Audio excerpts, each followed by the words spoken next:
They laughed when she opened her mouth. They mocked every note.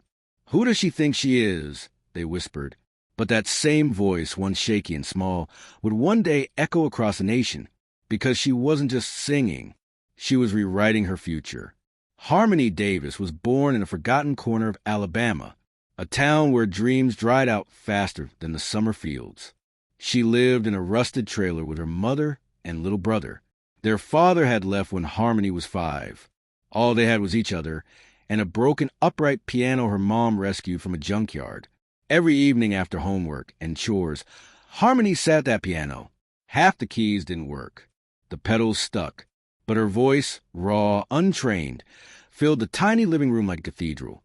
She sang for her brother, for her mother, for the stars outside the broken window. At school, she was invisible. Her clothes were hand-me-downs 3 sizes too big. She ate lunch alone, humming melodies under her breath. Other kids called her Echo, because all she did was sing to herself. But she didn't mind, because she had something they didn't.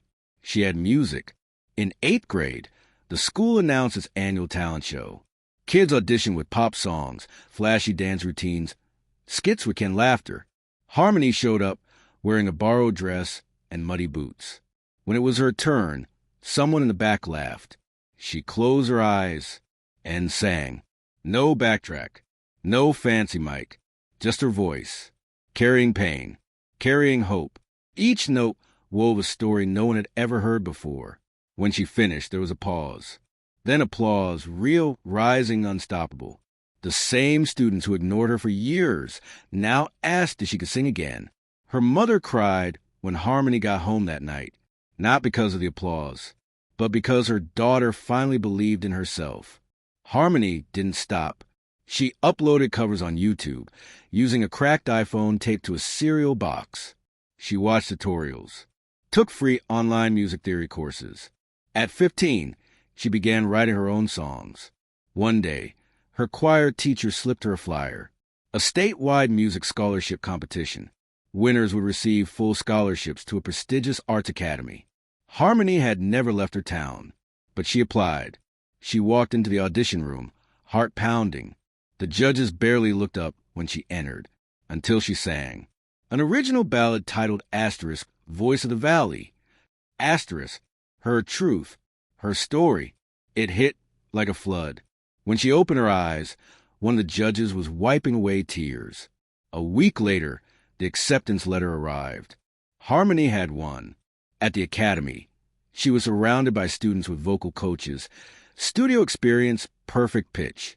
She felt out of place, but she remembered her roots. She remembered the cracked piano. She practiced harder than anyone. She wrote songs deep into the night. She failed, cried, pushed through. By senior year, she was the Academy's top vocalist. Then came American Spotlight, a televised music competition with nationwide auditions. She hesitated. She was still the girl from nowhere, wasn't she? But her mom looked her in the eyes and said, "Honey, you've always had the voice. Now go let them hear it." She flew to New York, nerves on fire. Her final performance? Another original. Asterisk, home isn't a place, it's a song. Asterisk, she sang not to impress, but to connect with every kid who's ever been laughed at, with every family that never had enough, except love. The crowd stood before she finished the last note. Tears, cheers. She didn't just win the show. She won hearts. Major labels called. Interviews flooded in. But Harmony stayed grounded. She used her prize money to start a music school in her hometown, free for kids from low-income families. She returned to her middle school as a guest speaker, wearing a simple dress.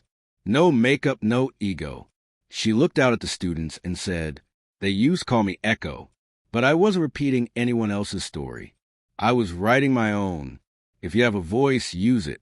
If you have a story, tell it. Don't let the world decide your worth. Decide it yourself." A quiet girl in the last row raised her hand. She wore a patched jacket and duct-tape sneakers. "Do you really think I could do what you did?" she asked. Harmony smiled. "No," she said softly. "I think you can do more, because that's how it starts.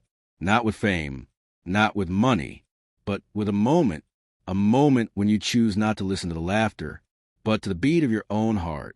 So if they doubt you, if they call you names, let them, and then rise. Rise anyway, because your voice is an accident. It's your power. Use it